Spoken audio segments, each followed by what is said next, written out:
Hello everyone, আসসালামু আলাইকুম। Welcome back to my channel. আশা করছি সবাই অনেক ভালো আছেন, আর আলহামদুলিল্লাহ আমিও অনেক ভালো আছি। তো সারা বছরই বাচ্চাদের কিন্তু সর্দি কাশি এগুলো লেগেই থাকে।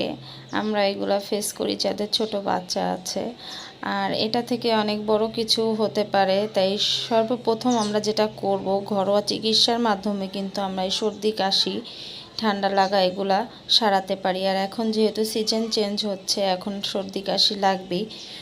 তো আমরা চেষ্টা করলেই কিন্তু এই সামান্য সর্দি কাশি এগুলা ঘরোয়া চিকিৎসার মাধ্যমে সারাতে পারি। তো আমি 2 রকমের রিমেডি দেখাবো, তো আমার সাথেই থাকবেন। আর ভালো লাগলে অবশ্যই সাবস্ক্রাইব করবেন।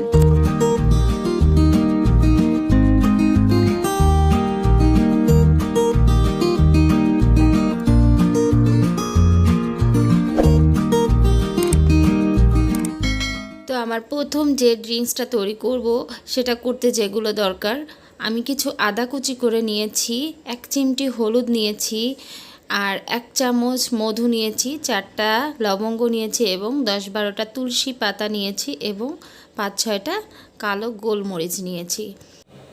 এবার আমি যেটি করব, একটি হাঁড়িতে পানি নিব পরিমাপ মতো, এবং সব উপকরণগুলো পানির ভিতরে দিয়ে অনেক সুন্দরভাবে ফুটিয়ে নিব।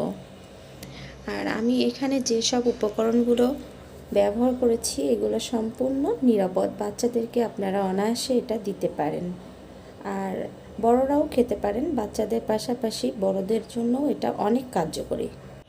তবে 1 বছরের নিচের বাচ্চাদের আপনারা এগুলো ট্রাই করবেন না, যেহেতু ওরা অনেক ছোট, আর ওদের জন্য এগুলা না। আর 1 বছরের ঊর্ধ্বে যে বাচ্চাগুলো, তাদের হালকা পাতলা ঠান্ডা লাগলে আপনারা এগুলো দিতে পারেন। তারপরেও খুব জরুরি হলে অবশ্যই ডক্টরের পরামর্শ নিতে হবে। আশা করছি আমার আজকের ভিডিওটি আপনাদের অনেক উপকারে আসবে, আর উপকারে আসলে অবশ্যই আমার চ্যানেলটি সাবস্ক্রাইব করবেন, আর পাশে থাকা বেল আইকনটি অন করে দিবেন।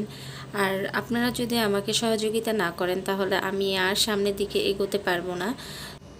সো সবাই আমার সাথে থাকবেন, আমাকে সাপোর্ট করবেন। তো আমি এই পানিটা সেকে নিয়েছি একটি চালনিতে, এবং এখানে গরম থাকা অবস্থায় 1 চামচ মধু অ্যাড করে দিচ্ছি। মধু দিয়ে কখনোই জ্বালানো যাবে না, তাহলে মধুর গুণাগুণ নষ্ট হয়ে যায়। এবার আমি দ্বিতীয় যে ড্রিঙ্কসটা তৈরি করব, তার জন্য আমি অর্ধেকটা কমলা লেবু জুস করে নিয়েছি, আর আমি এখানে একটু পানি অ্যাড করে দিয়েছি। আমার বেবি সরাসরি জুসটা পছন্দ করে না।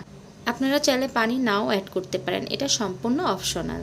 আর কমলা লেবুতে প্রচুর ভিটামিন সি রয়েছে, যেটা রোগ প্রতিরোধ ক্ষমতা বাড়াতে আমাদের অনেক সাহায্য করে। তো আমি কমলা লেবুর জুসটার ভিতরে 1 চামচ মধু অ্যাড করে দিব। মধুটি অবশ্যই খাঁটি মধু নেবেন, তাহলে কার্যকারিতা ভালো হবে। তো আমি সুন্দর করে মধুটি গুলিয়ে নিচ্ছি। তো এই তো আমার হয়ে গিয়েছে 2টা হোম রেমেডি। আর ঘরে বসেই আমরা কিন্তু খুব সহজেই বাচ্চাদের সর্দি কাশির মতো এইসব সমস্যাগুলো সমাধান করতে পারি। তো আপনারাও চেষ্টা করবেন, এটা সম্পূর্ণ নিরাপদ। আমি যেসব জিনিস ইউজ করেছি আপনারা চাইলে গুগলে সার্চ দিয়েও দেখতে পারেন, এটা সম্পূর্ণ নিরাপদ। তো আশা করছি আমার ভিডিওটি আপনাদের কাছে অনেক ভালো লেগেছে, আর একটু হলেও উপকারে এসেছে।